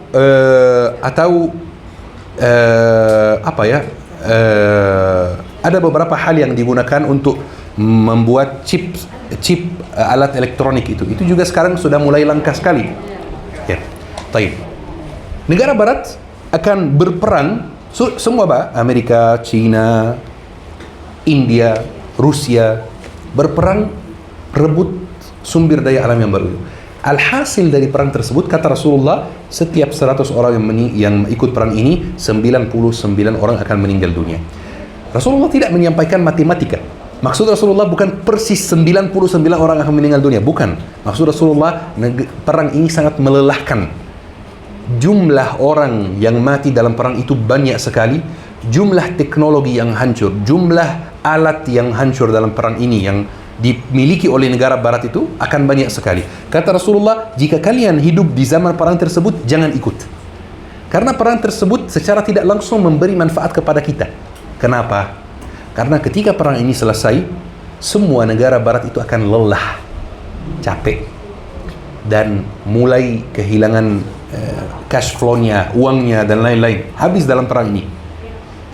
Maka di titik itu Amerika akan berhenti mendukung rezim kerajaan yang memaksa, yang tidak menolong Palestina. Di posisi itu Amerika akan berkurang sekali dukungannya terhadap Israel. Jadi Israel akan otomatis lemah. Israel sudah mulai lemah dari dalam, sudah banyak masalah di dalam masyarakat Israel sendiri. Ini akan menambahkan masalah di dalam masyarakat Israel. Israel akan mulai lemah. Jadi Israel lemah. Di waktu yang sama, rezim yang tidak menolong Palestina itu mulai lemah juga karena tidak lagi didukung oleh Amerika. Naik ba'ah masyarakat sana menggantikan rezim itu sebagaimana yang orang Suriah lakukan. dengan rezim yang lebih Islami, lebih memperhatikan urusan Palestina. Kemudian jadi kita nggak punya satu Ba Ahmad Asy-Syar'i di Timur Tengah. Ada satu lagi di Mesir, ada satu lagi di Saudi, ada satu lagi di Qatar, ada satu lagi di Turki, ada satu lagi di mana? Gitu. Semua itu ketika mulai naik, ketika mulai menguasai negaranya sendiri. Selama ini negaranya dikuasai oleh orang yang pro Amerika. Ketika mereka mulai menguasai negaranya sendiri, mereka akan lihat kami udah mulai kuat. Kami udah mulai, visi misi kami udah mulai sama. Kenapa kami nggak menyerangi Israel aja? Mumpung Israel lagi lemah, lagi tidak didukung oleh Amerika, lagi banyak masalah. Di situ Palestina akan merdeka. Pas. Palestina akan merdeka. Setelah Palestina merdeka, apa yang akan terjadi? Kita kan sekarang di Palestina, di tanah Palestina banyak orang Yahudi. Banyak sekali. Pernah nggak kita tanya kepada diri sendiri, kalau Palestina hari ini merdeka, orang Yahudi itu akan kemana? Itu pertanyaan sangat masuk akal, ya. Orang Yahudi memang bukan tanahnya, ya, tapi mereka misalnya sudah 50 tahun di Israel. Mereka akan kemana? Kemungkinan besar ada sebagian yang akan tetap di Palestina. Hidup misalnya yang khususnya itu mereka yang tidak pro-Zionis. Mungkin mereka akan diperbolehkan tetap tinggal di Palestina. Dan sebagian besar akan kembali ke negara asalnya. Akan mudik. Akan kembali ke negara asalnya. Yang dari Eropa, kembali ke Eropa. Yang dari Polandia, kembali ke Polandia. Yang dari Inggris, kembali ke Inggris. Yang dari Iran, kembali ke Iran. Kan ada Yahudi Iran, banyak sekali di Israel sekarang. Yahudi keturunan Iran. Masing-masing kembali ke negara asalnya. Kemudian setelah Palestina merdeka, Palestina dimerdekakan oleh siapa? Ya pasti oleh bangsanya sendiri dan oleh rezim-rezim baru yang muncul di sekitar Palestina. Rezim-rezim itu ekspektasi saya, ya, itu tafsiran saya, akan mengatakan kita ini sudah memerdekakan Palestina, kita ini satu visi dan misi. Kenapa kita nggak bersatu aja? Kenapa kita nggak bekerja sama aja? Jadi kita pilih di antara kita ini satu pemimpin yang memimpin kita, dan setiap tempat masih ada pemimpinnya juga. Tapi ada satu pemimpin besar yang memimpin kita semua. Itu Al-Hashimi. Kemungkinan besar itu Al-Hashimi. Dan itu fase kelima. Itu fase kelima. Awalnya, itu awal fase kelima. Itu awal sekali dari fase kelima. Taib. Fase kelima itu terdiri dari berapa pemimpin? Fase kelima itu ada hadis Rasulullah bahwa Khilafatun Rasyidatun ala Minhajin Nubuwah itu totalnya, Khilafatun Rasyidatun ala Minhajin Nubuwah itu yang nomor 2 dan nomor 5, ya, fase kedua dan fase kelima. Totalnya 12 pemimpin. La, sama sekali tidak ada hubungannya. 12 pemimpin itu, yang pertama siapa? Abu Bakar As-Siddiq, Sayyidina Abu Bakar As-Siddiq. Yang kedua Sayyidina Umar bin Khattab, yang ketiga Sayyidina Utsman bin Affan, yang keempat Sayyidina Ali bin Abi Thalib. Berarti kalau kita hitungnya 4, berarti di fase kelima di akhir zaman tinggal 8. Salah satunya Al-Mahdi, gitu. Salah satunya Al-Mahdi. Baik, betul. Atau kadang-kadang ada beberapa ulama yang menghitung ada 5 pemimpin yang di fase kedua. Itu Abu Bakar As-Siddiq, Sayyidina Abu Bakar As-Siddiq, Sayyidina Umar bin Khattab, Sayyidina Utsman bin Affan, Sayyidina Ali bin Abi Thalib, Sayyidina Al-Hasan bin Ali. Karena Al-Hasan bin Ali dipilih dengan syura. Walaupun beliau anak dari Ali bin Abi Thalib, tapi dipilih bukan karena anaknya, dipilih dengan syura. Bahkan Sayyidina Ali pas sakratul maut ditanya, mau enggak Al-Hasan jadi penggantimu? Kata Sayyidina Ali, la amurukum wa la anhakum. Saya tidak melarang kalian, tidak memerintahkan kalian, terserah mau apa, bukan urusan saya. Taib. Ada juga yang menghitungnya 6. Sayyidina Abu Bakar, Sayyidina Umar, Sayyidina Utsman, Sayyidina Ali, Sayyidina Al-Hasan, Sayyidina Umar bin Abdul Aziz. Jadi kalau kita hitung 4, berarti di akhir zaman tinggal 8. Kalau kita hitung 5, berarti di akhir zaman tinggal 7. Kalau kita hitung 6, berarti di akhir zaman tinggal 6. Salah satu dari pemimpin tersebut adalah Al-Mahdi dan Al-Hashimi. Jadi kita tahu 2 dari mereka. Itu kalau Al-Hashimi bukan Al-Mahdi, kita nggak bisa memastikan, ya. Bas. Al-Mahdi itu nomor berapa di antara mereka? Kita tidak bisa tahu, kita tidak bisa memastikan. Tapi ana rasa, wallahu a'lam, Al-Mahdi itu yang terakhir. Al-Mahdi itu yang terakhir. setelah Al-Mahdi Nabi Isa dan khalas mendekati hari kiamat. Mendekati hari kiamat. Khalas, kalau sudah Imam Mahdi berarti sudah Dajjal muncul, berarti sudah Nabi Isa, berarti sudah Ya'juj Ma'juj selalu bersama gitu. Bas. Kita bisa simpulkan dari hadis ini Bapak Ibu bahwa apa yang terjadi di Suriah itu pasti enggak 100% sempurna ya. Karena namanya manusia, ada beberapa hal sendiri yang terjadi yang ana sendiri juga tidak dukung gitu. Misalnya terlalu dekat dengan pihak ini, terlalu dekat dengan pihak itu. Tapi itu namanya politik. Tapi secara umum yang terjadi di Suriah itu insyaallah pencapaian besar buat umat Islam secara umum dan sukses buat umat Islam, karena ini bisa dikatakan satu-satunya rezim Islami yang ada di Timur Tengah. Satu-satunya rezim yang latar belakangnya Islami. Coba cari sendiri di Timur Tengah, ada nggak rezim yang latar belakangnya Islami? Saya nggak bilang pemimpinnya Muslim atau tidak. Pemimpinnya Muslim semua di sana. Tapi latar belakangnya Islami, ideologinya Islami atau tidak? Itu satu-satunya rezim sekarang, rezim Ahmad Asy'ari. Kalau kita lihat semua negara Arab yang di sana, latar belakangnya apa? Sekuler, militer, nggak ada yang Islami. Ini pencapaian buat umat Islam. Di waktu yang sama peringatan buat kita. Kadang-kadang ada yang ketika kita membahas hari kiamat itu, ada biasanya dua orang, ya, ada dua jenis orang gitu ya. Yang pertama berlebihan sekali, dia merasa kiamat itu sudah besok lusa gitu. Langsung badan stres, gemeter, khawatir dan takut, gak bisa makan, gak bisa minum, itu berlebihan. Yang kedua, orang yang merasa kiamat itu jauh dari dia. Nggak mungkin saya ketemu dengan tanda kiamat. Tidak mungkin saya ketemu dengan kiamat. Kata siapa? Kata siapa? Kita harus di tengah-tengah gitu ya. Kiamat itu ketika kita membahas kiamat bukan untuk takut, bukan untuk stres, bukan untuk depresi. Kita bahas kiamat supaya menjadi peringatan buat kita yang masih jauh dari Allah, mulai mendekatkan diri kepada Allah. Yang salatnya masih bolong-bolong, mulai memperbaiki salatnya. Yang masih jauh dari ilmu syar'i, mulai belajar. Karena nanti Dajjal keluar, bagaimana kita bisa tahu kalau dia Dajjal? Hanya dengan ilmu. Kita punya ilmu, punya keimanan yang kuat, baru kita bisa tahu dia itu Dajjal, dia itu bukan orang benar. Kita di tengah-tengah belajar, mempelajari tanda hari kiamat, ya memang dekat. Itu sebuah fakta, ya. Semua yang terjadi di sekitar kita itu bukan kebetulan, tetapi kita pelajari supaya kita memperbaiki diri sendiri, bukan sekedar takut, bukan sekedar mendengar cerita yang menarik, bukan sekedar penasaran, tapi tujuannya adalah memperbaiki diri sendiri dan mendekatkan diri sendiri kepada Allah Subhanahu wa taala. Kita tinggal nunggu saja. Kira-kira apakah ada kerajaan memaksa yang jatuh juga di Timur Tengah dalam waktu dekat? Allahu a'lam. Kalau ekspektasi saya akan ada dalam waktu sangat dekat. Siapa? Allahu a'lam. Tapi akan ada. Kalau benar ini terjadi berarti tafsir yang kita pelajari hari ini benar. Kalau betul satu lagi jatuh, berarti benar apa yang kita sampaikan hari ini. Kita tinggal nunggu dan lihat satu-satu runtuh sampai terjadi apa yang kita sampaikan. Pas ini hadis Rasulullah SAW tentang Suriah. Salah satu hadis Suriah itu banyak sekali, tidak habis-habis. Dan semoga apa yang kita pelajari hari ini bermanfaat insyaallah. Amin ya rabbal alamin. Bismillah, kita buka sesi tanya jawab seperti biasa. Yang mau bertanya dipersilakan.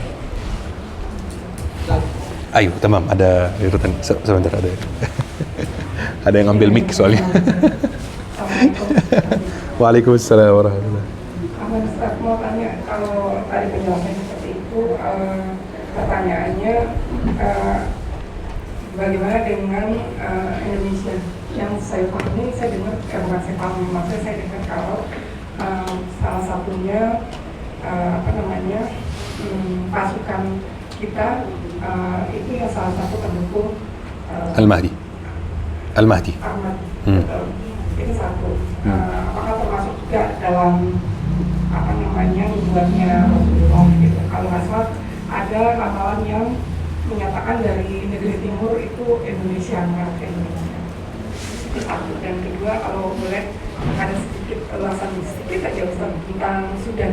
Apakah Sudan itu termasuk pasnya saudara kita ya Ustaz? Seberapa pentingnya dan seberapa pentingnya buat kita sekarang umat Islam terpecah belah untuk menolong saudara-saudara yang saat ini sedang banyak musibah di berbagai daerah. Itu Ustaz. Jazana wa iyakum insyaallah. Baik, bagaimana dengan posisi Indonesia ya? Kebanyakan hadis yang membahas tanda hari kiamat itu kebanyakan tempat yang disebutkan itu di Timur Tengah semua ya, sekitar Baitul Maqdis, sekitar negeri Syam. Jarang ada yang membahas tempat-tempat yang jauh. Bahkan misalnya Turki masih dekat di Timur Tengah tapi tidak dibahas sama sekali ya. Kecuali satu hadis, yaitu pasukan Panji Hitam yang dari timur. Dari timur itu artinya apa? Kalau kita lihat timurnya siapa? Timurnya Rasulullah ya. Pas Rasulullah menyampaikan hadis ini, itu banyak kemungkinan gitu. Banyak sekali kemungkinan. Ada Iran, tapi itu sepertinya enggak ya. Cuman kita sebutkan kemungkinan saja ya. Area kiri pokoknya. Nah, area kanan, betul. Timur ya. Afghanistan ya? Ayo, saya Afghanistan, ada Iran, ada Afghanistan, ada Pakistan, ada negara-negara Muslim di Asia Tengah, Uzbekistan, Tajikistan, tapi negara-negara itu sepertinya enggak juga, karena negara itu sangat sekuler, sangat sekuler gitu. Tajikistan, Uzbekistan, dan lain, bahkan di beberapa negara dari mereka tidak boleh pakai jilbab di tempat umum. Padahal negara Muslim. Dan beberapa dari mereka sekuler Syiah ya. Dua-duanya. Ada siapa? Ada Indonesia. Itu masih masuk timur juga. Ada Malaysia, ada Brunei.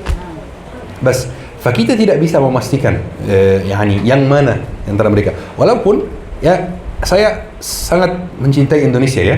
Tapi ana rasa timur yang dimaksud adalah Afghanistan. Nggak tahu kenapa, ini perasaan ana. Tapi itu tidak berarti Indonesia nggak ada peran.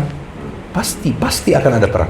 Pasti setiap umat Islam yang lurus imannya waktu itu pasti akan punya peran. Dan di Indonesia banyak yang lurus imannya, banyak yang semangat dakwah, banyak yang mencintai Islam. Jadi pasti akan ada peran. Tapi gabungan dari timur, bagian Allahu a'lam. Sahih.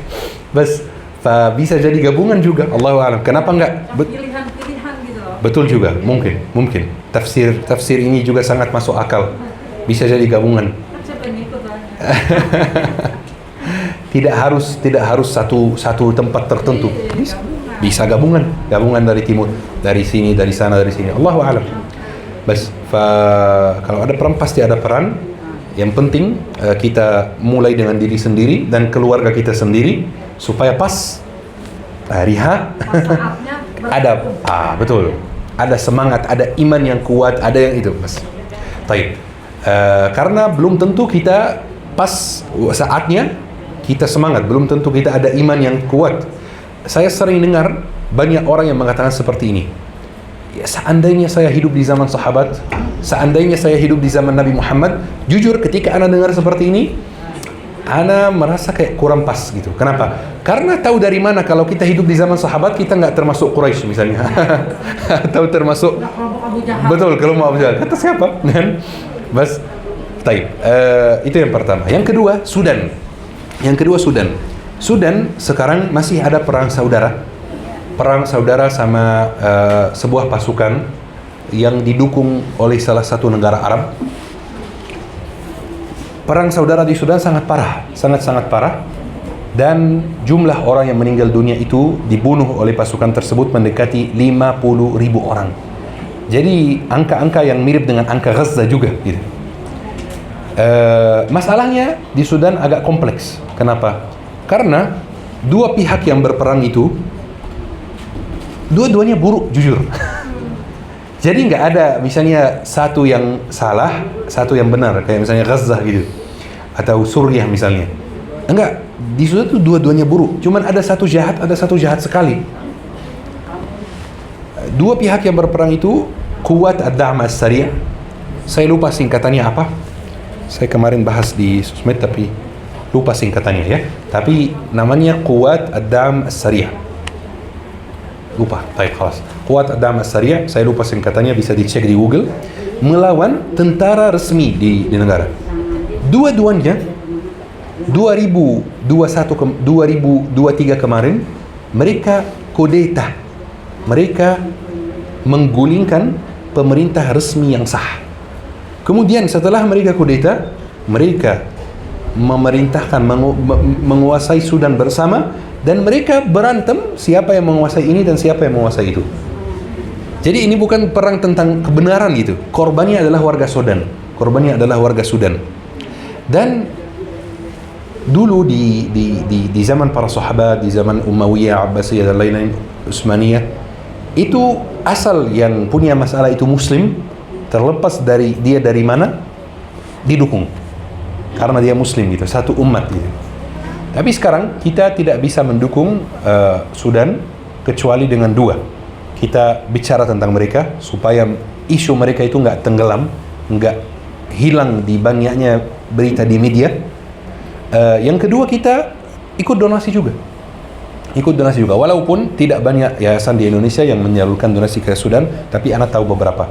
Bisa jadi kita lewat mereka, insyaallah donasi lewat mereka. Mas? Donasi ke sana maksudnya Sampai. dua-duanya berantem kan? Saya.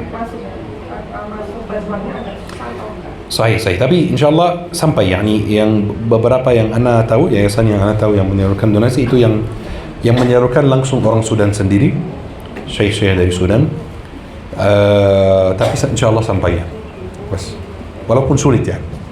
Karena bantuan yang dikirim itu kemanapun, tempat konflik apapun, bantuannya misalnya dikirim misalnya 100 kardus ini misalnya, itu nggak mungkin sampai 100.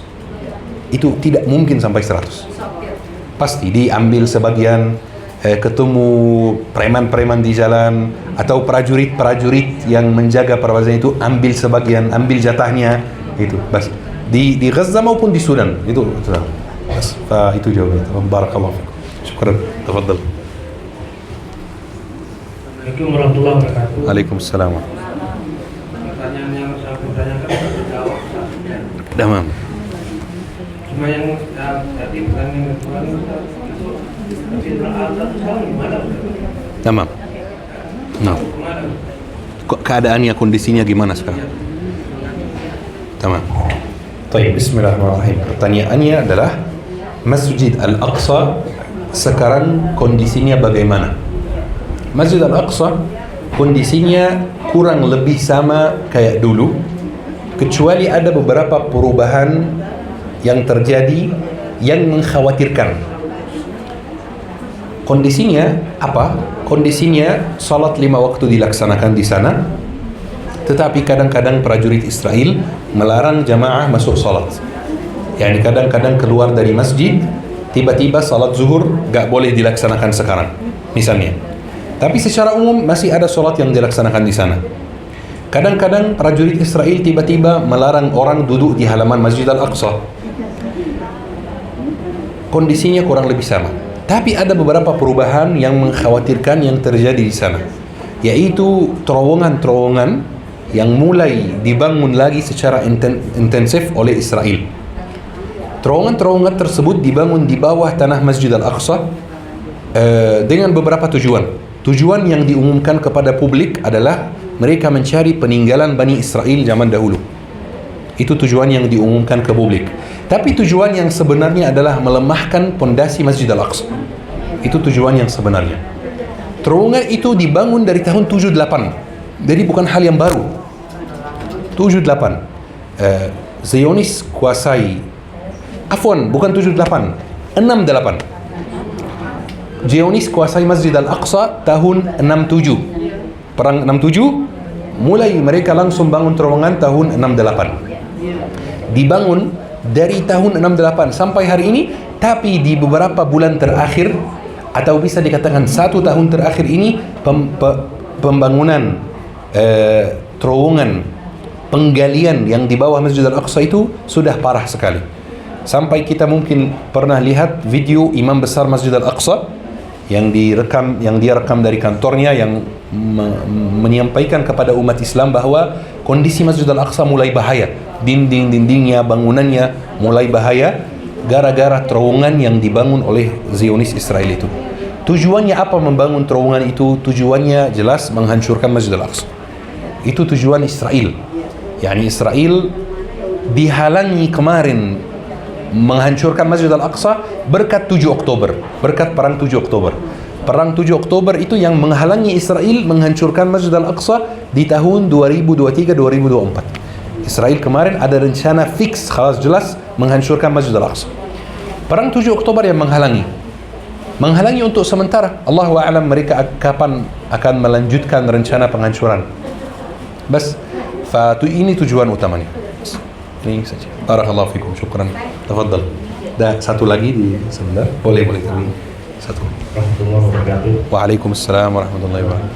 Saya ini cukup menarik ya apa yang disampaikan hari ini, sama persis berapa bulan yang lalu atau bulan kemarin yang sampaikan satu-satunya di Gopius. Nah. Ada 7 imam lagi setelah imam yang di fase kedua ya. Sahih.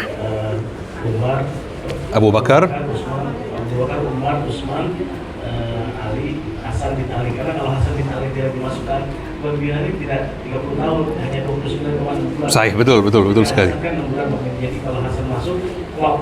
Pas 30 tahun. Ya. Nah, 7-nya kan akan nanti di fase kelima. Sahih. Salah satunya adalah Ahmadi ya. Sahih. Ada 6 ya. Sahih. Afan, Anda mau tanya, ada nggak keterangan khusus tentang munculnya imam yang ke 6-nya itu loh? Supaya kita ada tanda-tanda, kan itu mulai kita bangkit lagi menuju kebangkitan Islam. Dari bukunya di langkah keempat ya, di Mulkan Jabal kan kita tunggu nanti mulai bangkit kan, ada tanda-tanda khusus yang mungkin bisa sebagai pedoman kita sih. Tanda-tanda 6 yang 6 itu muncul. Tamam. Yang 7 yang Tamam. 7, 8, 19 gitu ya. Tamam. Masih barakallahu fikum.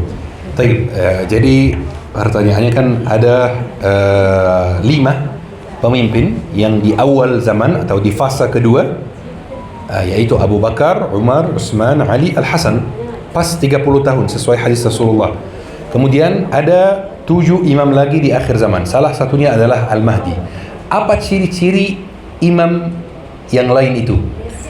Sebenarnya kita hadis-hadis yang anak ketahui, ciri-ciri yang ada itu tentang Al-Hashimi dan Al-Mahdi.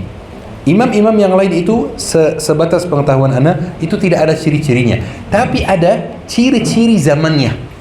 Zamannya, yakni lingkungan di zamannya dunia Islam itu bakal seperti apa, gitu ya. Tapi ciri-cirinya dia sendiri anak kurang tahu. Kemungkinan besar tidak ada. Beda sama ciri-ciri Al-Mahdi misalnya, itu jelas ada ciri fisiknya seperti apa, hidungnya, dahinya, dan lain-lainnya. Tapi ciri-ciri kepemimpinan Islam di zaman 6 imam yang tersisa itu selain Al-Mahdi itu seperti apa? Yang pertama, umat Islam bersatu. Itu nggak pasti 100% bersatu, yani, tapi kemungkinan bersatu. Jadi sekarang, anak kasih contoh misalnya. Sekarang negara Islam itu dipandang sendiri-sendiri. Ada yang namanya negara A, ada yang namanya negara B, ada yang namanya negara C, gitu ya. Di zaman 6 imam itu nggak akan dipandang sendiri-sendiri. Yakni bakal ada yang namanya Mesir, Saudi, Indonesia, Malaysia, itu tetap ada, nggak kemana-mana. Tapi secara internasional dipandang sebagai satu kesatuan. Betul. Secara keputusan dipandang sebagai satu keputusan itu berlaku di semua negaranya. Bas. Itu salah satu cirinya. Jadi negara Islam itu kembali lagi satu kesatuan, gitu ya.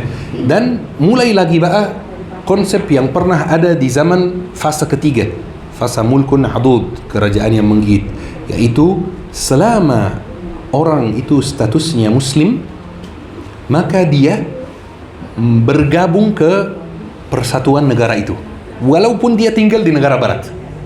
Jadi dulu misalnya, anak kasih contoh, dulu kalau ada orang muslim yang tinggal di Romawi, yani misalnya di zaman Umayyah atau Abbasiyah, ada orang muslim agamanya Islam tapi tinggalnya di Romawi, Dia nggak tinggal di Irak, nggak tinggal di Mesir, nggak tinggal di Cina, nggak tinggal di semua tempat-tempat yang dikuasai Islam. Tinggal di Romawi. Siapa yang melindungi dia di sana? Bukan pemerintah Romawi. Yang melindungi dia di sana tetap khalifah kaum muslimin. Makanya Romawi tidak berani ganggu dia. Kenapa? Karena dia tahu kalau dia diganggu, maka dia akan dibalas sama pemimpinnya, sama presidennya. Walaupun dia tinggal di Romawi atau bisa dikatakan warga negara Romawi pada zamannya. Bas, ciri kedua ini akan terjadi juga di zaman 6 imam. Jadi satu orang muslim di misalnya, anak kasih contoh ya. Kita sekarang di Indonesia, kita ke luar negeri. Ada masalah di luar negeri, larinya kemana? Ke kedutaan Indonesia, betul? Mirip seperti itu. Mirip seperti itu. Tapi lebih luas Islam ya. Bas. Terus ciri berikutnya, hidup akan sejahtera dan aman dan nyaman, dan banyak penyakit yang di zaman kita ini tidak ada obatnya akan ada obatnya di zaman mereka. Walaupun ada beberapa di antara fase ke-6 imam ini ada beberapa ujian. Yani sempat ada hadisnya yaitu akan ada kekeringan. Selama berapa bulan gitu saya lupa hadisnya, tapi akan ada kekeringan. Jadi akan ada beberapa tahun atau beberapa bulan di mana ada ujian, tapi secara umum hidup sejahtera, hidup nyaman. Dan menurut ana sendiri, ini bukan hadis, ini menurut ana sendiri, teknologi akan sangat canggih di zaman itu. Teknologi akan sangat canggih karena obat akan banyak ada, dan penyakit banyak yang ada obatnya alhamdulillah, dan hidup orang sangat canggih. Jadi sepertinya teknologi makin canggih, bukan hilang. Kan ada biasanya narasi bahwa teknologi itu akan hilang. Kalau menurut ana sendiri enggak, teknologi enggak akan hilang. Teknologi akan makin canggih gitu. Pas ini ciri-ciri zamannya.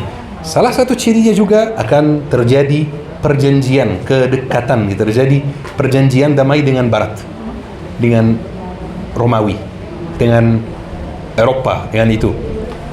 Sampai puncak perjanjian itu di zaman Imam Al-Mahdi akan bekerja sama dengan mereka melawan musuh yang lain. Ketika setelahnya ada orang dari tentara Romawi muncul dan mengatakan salib telah menang, kemudian dia dipukul oleh orang dari tentara, kemudian muncul perang lagi melawan mereka. Salah satu cirinya itu, kita akan bekerja sama dengan mereka untuk melawan musuh lain yang lebih besar. Musuh lain itu siapa? Allahu a'lam, tapi kayaknya dari arah timur juga, mungkin Cina, India, kita nggak tahu kan. Itu jawabannya. Tamam, barakallahu fikum. Baik, ada ya. Khalas. Satu lagi, Mas. Boleh. Ini apa yang perlu kita persiapkan sebagai muslim agar kita dicatat Allah sebagai pendukung Imam Mahdi? Apa yang kita perlu siapkan agar kita dicatat oleh Allah sebagai pendukung Imam Mahdi?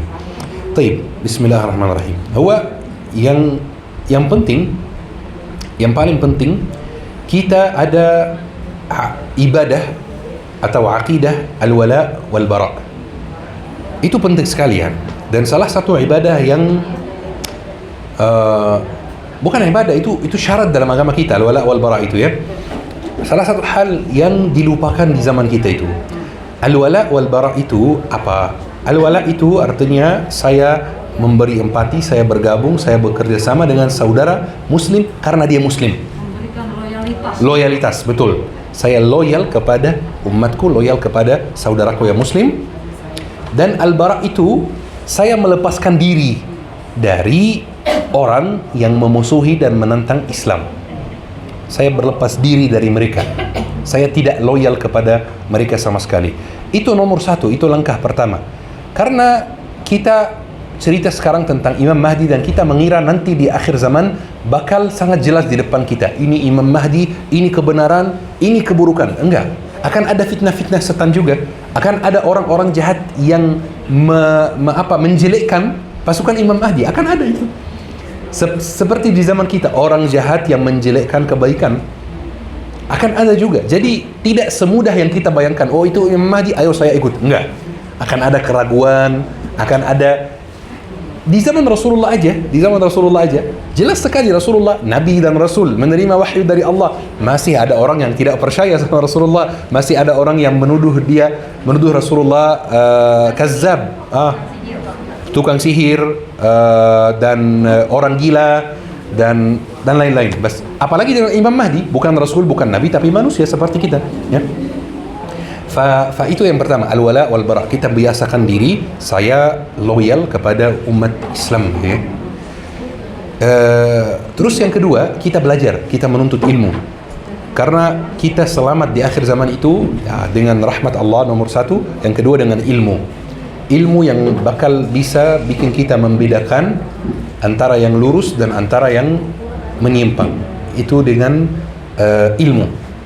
Bas, fa ilmu dan wala wal bara, dan ilmu itu dua hal yang kita perlu jaga. Dan kalaupun Imam Mahdi tidak muncul di zaman kita, mungkin muncul di zaman anak kita. Fa kita harus sampaikan ini kepada anak-anak kita. Anak-anak kita harus tahu figur, harus tahu sosok Imam Mahdi itu siapa, dan harus belajar tentang dia, supaya kalau Imam Mahdi muncul di zaman mereka, mereka menjadi orang pertama yang mendukungnya, mendukung Imam Mahdi. Bas. Fa itu saran-saran dari anak gitu ya. Wala wal bara, ilmu, dan kita fokus sama generasi yang muda. Karena kalau Imam Mahdi muncul hari ini, kayaknya belum bisa kasih jadi prajuritnya gitu ya. Kita jalan dikit aja udah mungkin capek gitu dan mulai apalagi jadi prajuritnya ya. Jadi yang jadi prajuritnya itu anak kita insyaallah, cucu kita insyaallah. Kita mungkin mendukung dengan cara yang lain ya. Kita mendukung dengan cara yang lain, mendukung dengan kajian, mendukung dengan uang, mendukung dengan menyuarakannya. Tapi yang mau jadi pasukannya itu anak kita insyaallah. Bas. Tamam. Bas. Ini jawabannya. Waktunya sudah Ustaz ya. Semoga apa yang kita pelajari hari ini menjadi saksi baik buat kita di hari akhir insyaallah. Amin amin ya rabbal alamin. Sampai ketemu lagi di kajian berikutnya. Semoga pas kita ketemu lagi itu udah ada kabar-kabar baru yang menyenangkan bagi umat Islam. Amin amin ya rabbal alamin. Saya secara pribadi sedang menunggu kabar. Saya nggak tahu kabar apa, tapi saya sedang menunggu sesuatu yang menyenangkan insyaallah. Allahu a'lam, itu dari Mesir, dari Palestina, dari Suriah. Yang pasti insyaallah dalam tahun-tahun ke depan itu akan banyak hal dan banyak perubahan insyaallah. Amin ya rabbal alamin. Nah, Sahih, Syekh Ahmad Yasin memprediksi 2027.